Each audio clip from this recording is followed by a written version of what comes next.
अगली सुबह जैबर्टोन हिराको के पास एक रानी मधुमक्खी को लेकर आती है, जो कि आम मधुमक्खी से काफी बड़ी होती है। लेकिन ये मधुमक्खी ना ही अग्रेसिव होती है, ना ही जैबर्टोन उसे खाना चाहती है। इसलिए हिराको सोचता है क्यों ना इस मधुमक्खी के लिए एक छोटा सा घर बना दूं, जहां वो आराम से अपना छत्ता बना सके और जिससे उसे भी शायद मिल जाए। हिराको तुरंत एक छोटा सा रूम बनाता है, जहाँ बाकी की मधुमक्खियां भी छत्ता बनाएंगी। तभी अचानक हवा में उड़ती हुई टिया वहाँ आती है और हिराको से पूछते है कि वो क्या कर रहा है।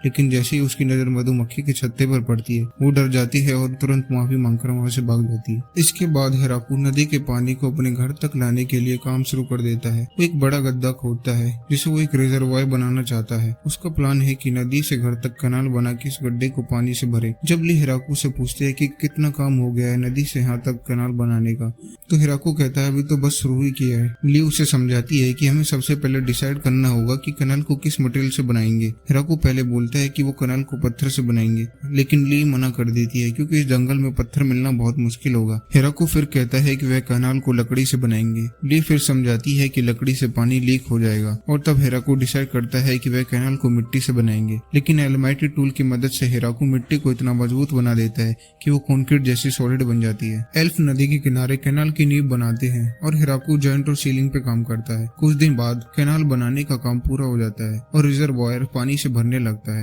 पानी के साथ साथ कुछ मछलियां भी नदी से आ जाती हैं। हिराको खुश हो जाता है कि अब वो मछली को भी खा पाएगा। तभी एक बड़ी मछली उस पर अटैक करती है, पर हिराको उसे 3 टुकड़ों में काट देता है। हिराको मछली को पकाने लगता है।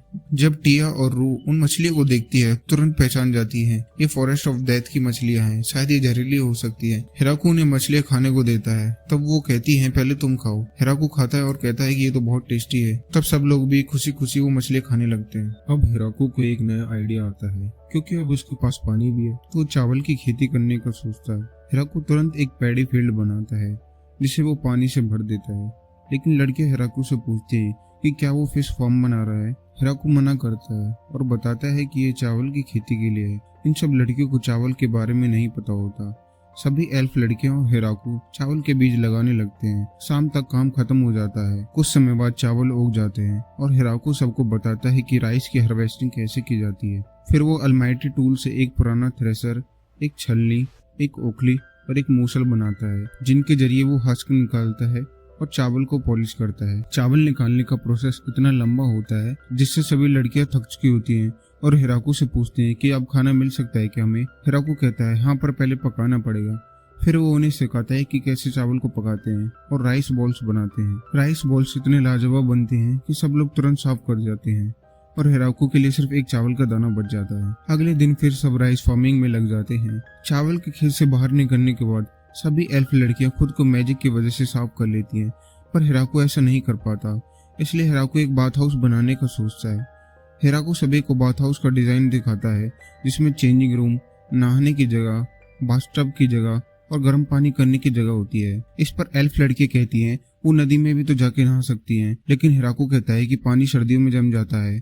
बाथ हाउस उससे बेहतर रहेगा, मुझ पर विश्वास करो। बाथ हाउस बनाने का काम शुरू हो जाता है। सबसे पहले वो मिट्टी को यूज करके चिमनी बनाते हैं और एक बड़ा बाथटब बनाते हैं और वॉशरूम में बैठने के लिए स्टूल बनाते हैं।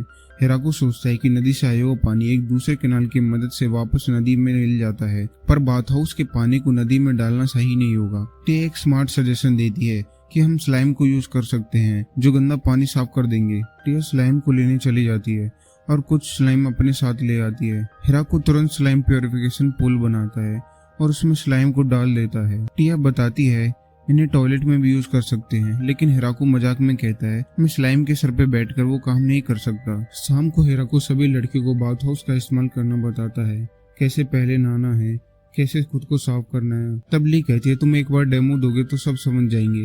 हिराको मान जाता है। वो सबको पहले स्टूल पर बैठकर नहाना सिखाता है, खुद को कैसे साफ करना है वो सिखाता है और आखिर में बाथटब के बारे में बताता है। बाथटब में जाते ही उसे स्वर्ग का एहसास होता है। लड़कियां भी उसके दिए स्टाइल फॉलो करने लग जाती हैं और सब हिराको के उसी बाथटब में आ जाती हैं। हिराको लड़कियों को कहता है कि पहले मैं नहा लेता हूँ, फिर तुम सब लड़कियां नहा लेना। पर लड़कियां कहती हैं साथ नहाने में क्या दिक्कत है, इससे गर्म पानी भी बचेगा। हिराको शर्मा जाता है और कहता है कि लगता है मुझे अपने लिए नया बाथरूम बनाना पड़ेगा। पर लड़कियां कहती है फिर नहीं है कि उसके लिए अलग से बाथरूम बने। सब मिलकर बाथ हाउस का मजा लेते हैं। अगले दिन कुरो 5 एल्फ लड़कियों को जंगल से लेकर आता है। एल्फ लड़कियां हिराको को अपना नाम बताती है। उन सभी के नाम ला से स्टार्ट होते हैं। हिराकू समझ जाता है कि ये सब बहनें हैं। ली बताती है कि हमारे गांव में रहती थी युद्ध से पहले और वो 200 साल बाद दोबारा मिल रही हैं। हिराकू ने यहाँ रहने की अनुमति दे देता है। अब इनके लिए एक नया बड़ा घर चाहिए होता है, तो ली कहती है इस बार हम हिराकू के घर को भी दोबारा बनाएंगे नए डिजाइन के साथ। हिराकू इस बात पे एक्साइटेड हो जाता है और एक नया कंस्ट्रक्शन प्रोजेक्ट शुरू हो जाता है।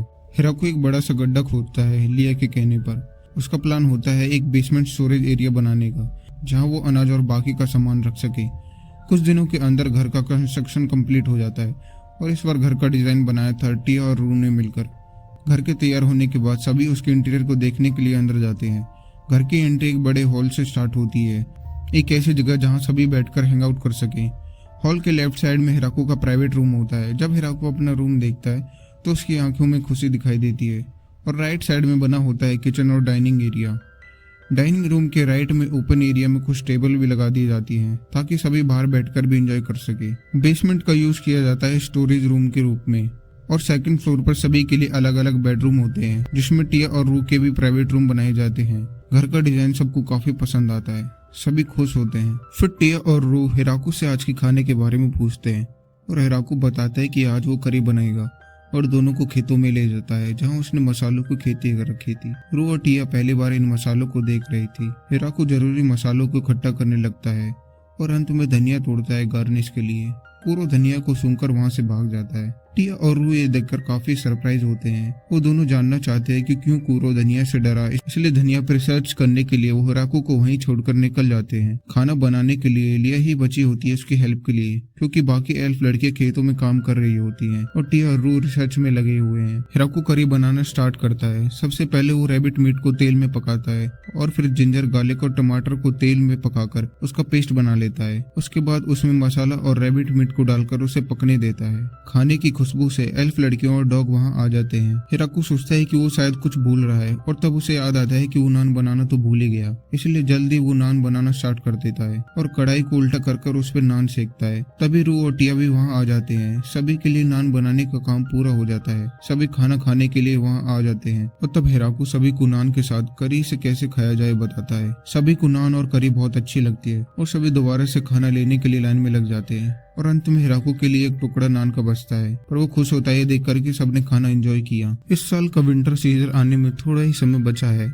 इसलिए हिराकू सर्दियों के लिए लकड़ी इकट्ठा करता है और जेबोटोन से कुछ गर्म बिस्तर भी ले लेता है आलू के बदले में। एल्फ लड़कियां भी जरूरी कंस्ट्रक्शन कर रही थी सर्दियों के लिए और टिया और रू भी मीट को मैजिक फायर से बर्न करके उसे प्रिजर्व करते हैं ताकि खाना कम न पड़ जाए, क्योंकि सर्दियां आने के बाद वो बाहर नहीं निकल पाएंगे। रू और टिया को मैजिक का इस्तेमाल करते हुए देखकर हिराकू भी चाहता है मैजिक करना। वो ट्राई भी करता है पर कुछ नहीं होता। हिराकू ये सब छोड़कर सब्जियां प्रिजर्व करने के लिए 2 बॉक्स के लेयर बनाता है, जिसमें ऊपर सब्जियां और नीचे खाली बॉक्स होंगे और बॉक्स को शीट से कवर कर दिया जाएगा। उसके बाद जो बर्फ शीट पर गिरेगी तो उससे ये एक रेफ्रिजरेटर जैसा बिहेव करेगा। सर्दियां स्टार्ट हो जाती है और चारों तरफ बर्फ ही बर्फ दिखती है। अब सर्दियों में सभी को घर के अंदर ही रहना है, इसलिए हिराकू एंटरटेनमेंट के लिए रिवर्सी, चेस और मोहजंग गेम बनाता है। हिराकू सभी को रिवर्सी गेम के बारे में समझाता है। अगर तुम अपनी गोटी से अपोनेंट की गोटी को घेर लो तो वो तुम्हारी बन जाती है और जिसके भी कलर पीसेस ज्यादा होंगे बोर्ड पर वो जीत जाएगा।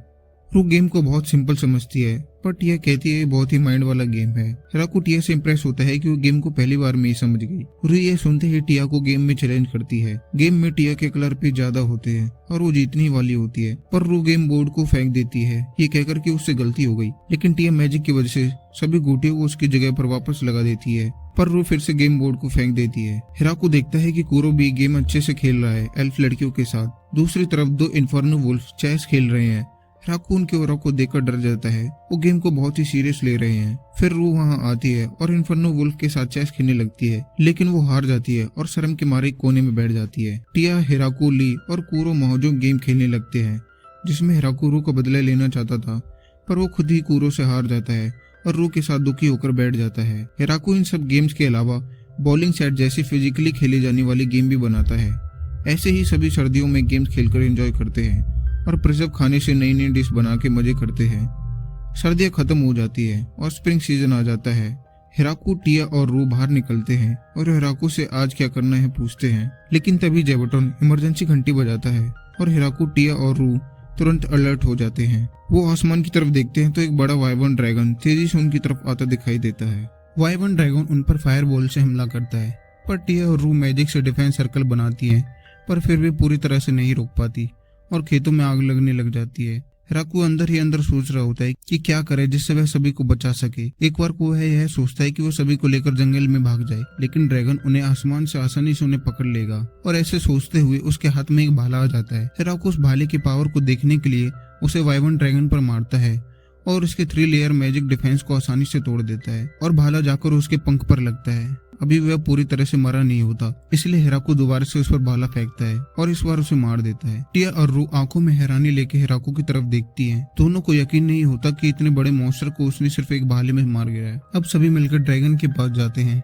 हिराकू पूछता है क्या इसे किसी ने हम पर हमला करने के लिए भेजा होगा, पर टिया कहती है नहीं, अगर किसी ने इसे भेजा भी होता तो इतना रेयर और पावरफुल मॉन्स्टर कभी भी अकेला नहीं भेजा जाता। मुझे लगता है ये सिर्फ एक वाइल्ड क्रीचर था और जंगल में भटक कर यहाँ आ गया। हिराकू ये सुनकर काफी सुकून महसूस करता है कि ये सिर्फ एक एक्सीडेंट था और सभी से पूछता है क्या इसका मीट खाने लायक होता है। हिराकू ड्रैगन को मारने के बाद उसके मीट से सबके लिए नई नई डिश बनाता है। हर डिश में सभी को अलग अलग फ्लेवर मिलता है और ड्रैगन मीट का टेस्ट सभी को पसंद आता है। सभी लोग मजे से खाना खाते हैं।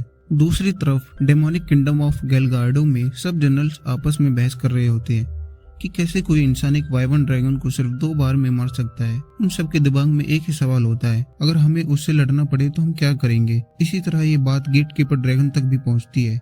वहाँ का ड्रैगन लीडर अपने सेवक गुची से पूछता है अगर ये भाला मुझे लगता तो क्या मैं बच पाता।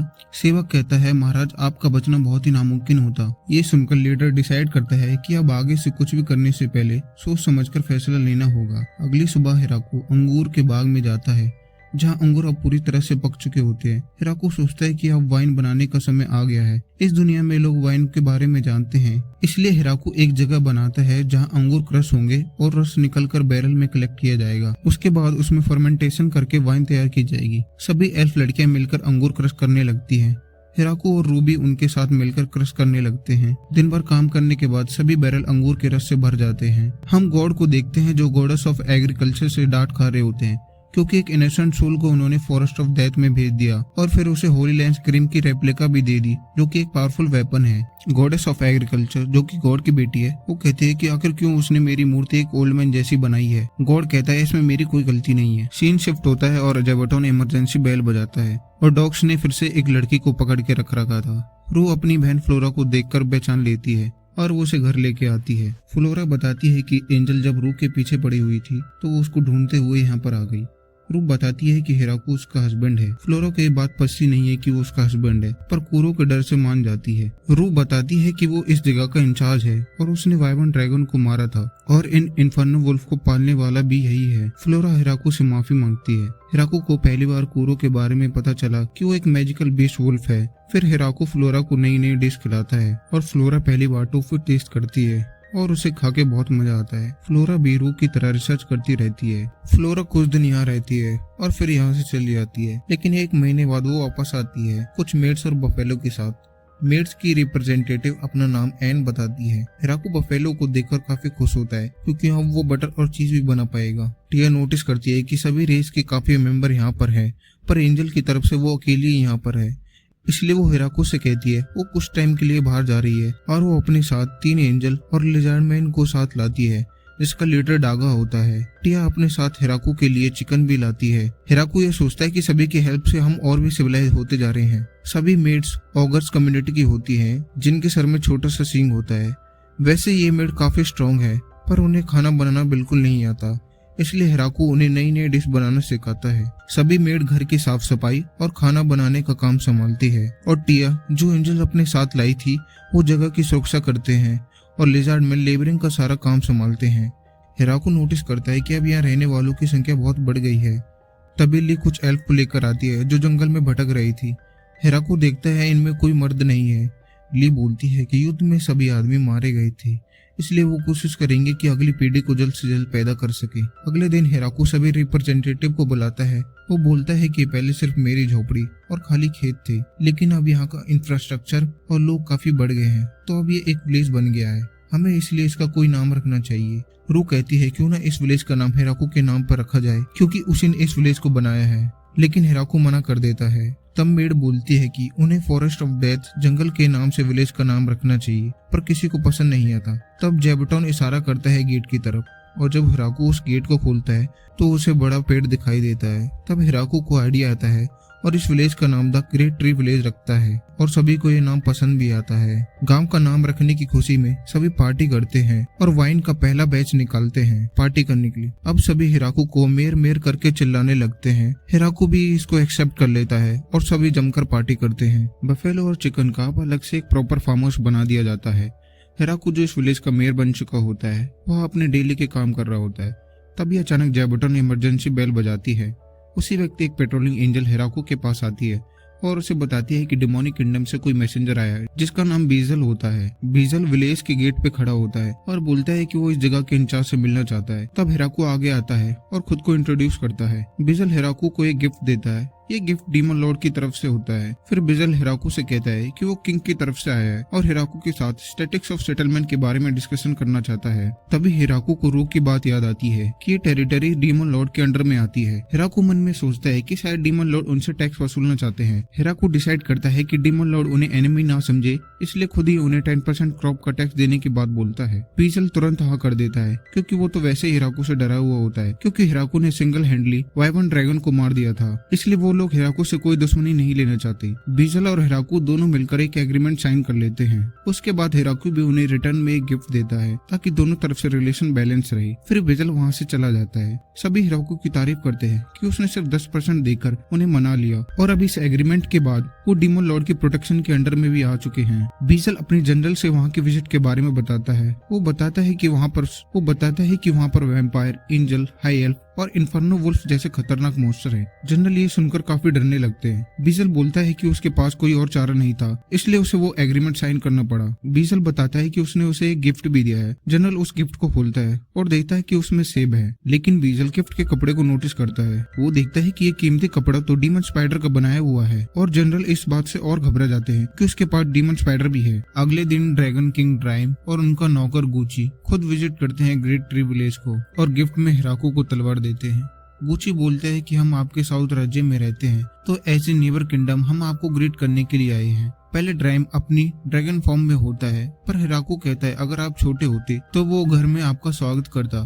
तभी गुची के कहने पर ड्राइम अपने ह्यूमन फॉर्म में कन्वर्ट होता है। हिराकू ड्राइम को घर में ले जाता है और उन्हें वाइन और फूड टेस्ट कराता है। ड्राइम को वाइन इतनी पसंद आती है कि वो बोलता है कि मैं आपसे यहीं रहूंगा, लेकिन गुची उसे समझाता है कि फिर आपका राज्य कौन चलाएगा। शाम हो जाती है और हिराकू रिटर्न गिफ्ट में उनको फ्रूट देता है और दोनों गेट कीपर ड्रैगन किंगडम के लिए निकल जाते हैं। इस इंसिडेंट के बाद हिराकू डिसाइड करता है कि फ्यूचर में अगर कोई गेस्ट आए तो उनके लिए एक प्रॉपर गेस्ट हाउस होना चाहिए। पहले प्लान होता है छोटी सी जगह बनाने का 3 लोगों के लिए, लेकिन ली और एल्फ लड़कियों के कहने पर वो एक बड़ा गेस्ट हाउस मेंशन बनाता है जिसमें 30 लोग आराम से रह सकते हैं। और विजिटर की इंफॉर्मेशन के लिए वो जैबटन के लिए एक नई बेल लगा देता है ताकि ओनली विजिटर आने पे वो ये बेल बजाए। स्वागत के लिए पहले हिराकू कहता है कि रूट, टिया और वो गेस्ट का वेलकम करेंगे, लेकिन फिर हैना और डागा इस आइडिया से नाखुश होते हैं क्योंकि स्वागत में ज्यादा से ज्यादा लोग होने चाहिए। इसलिए हिराकू इस आइडिया को ड्रॉप कर देता है और अब हिराकू, रूट, टिया, हैना, लिजार्डमैन गेस्ट का वेलकम करेंगे।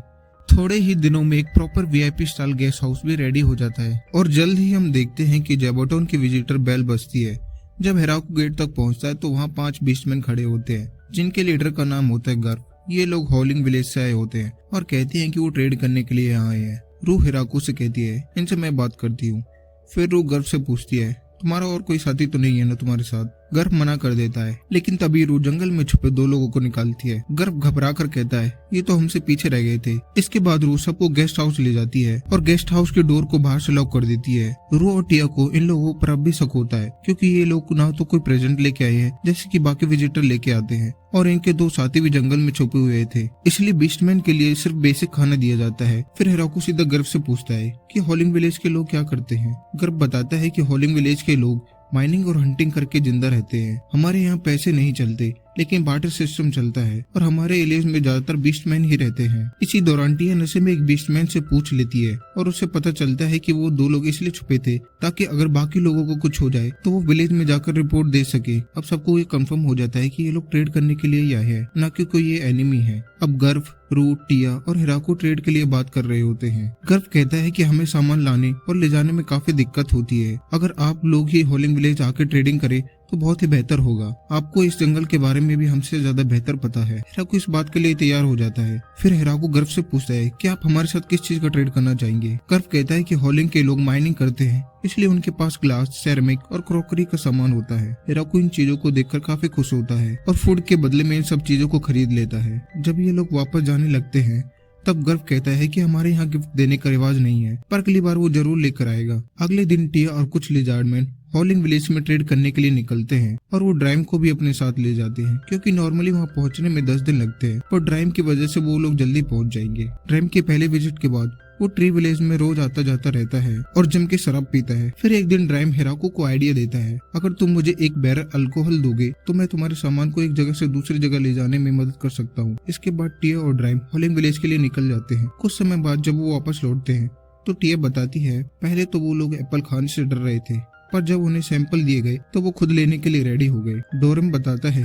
कि उन्होंने मेरी अल्कोहल भी खरीद ली जो मैंने काम के बदले में ली थी। हिराकू हंसता और कहता है कि चिंता मत करो, रात को उससे भी ज्यादा मिलेगी। फिर टिया बताती है कि हॉलिंग विलेज का मेयर चाहता है कि 20 जवान लड़कियां उनके यहाँ रहने के लिए आए, लेकिन हिराकू कहता है वैसे तो मुझे काम करने के लिए बंदे चाहिए, पर मैं उन लोगों को तभी एक्सेप्ट करूंगा जब वो उनके साथ 2 मर्द भी भेजे, क्योंकि यहाँ विलेज में लड़कियों की संख्या ऑलरेडी ज्यादा ही है, जो कि विलेज के फ्यूचर के लिए सही नहीं होगा। कुछ दिनों बाद 20 लड़कियां विलेज में पहुंच जाती है और उनकी लीडर का नाम होता है सेना। हिराकू उनका स्वागत करता है और उन्हें आराम करने के लिए कहता है और फिर उनसे पूछता है कि लड़के कहाँ पर हैं, और फिर सेना उन्हें 3 छोटे बच्चों को दिखाती है। हिराकू उन्हें देख के सरप्राइज होता है और कहता है चलो 10 साल बाद ये बड़े हो जाएंगे और तब तक ट्री विलेज का फ्यूचर सिक्योर हो जाएगा।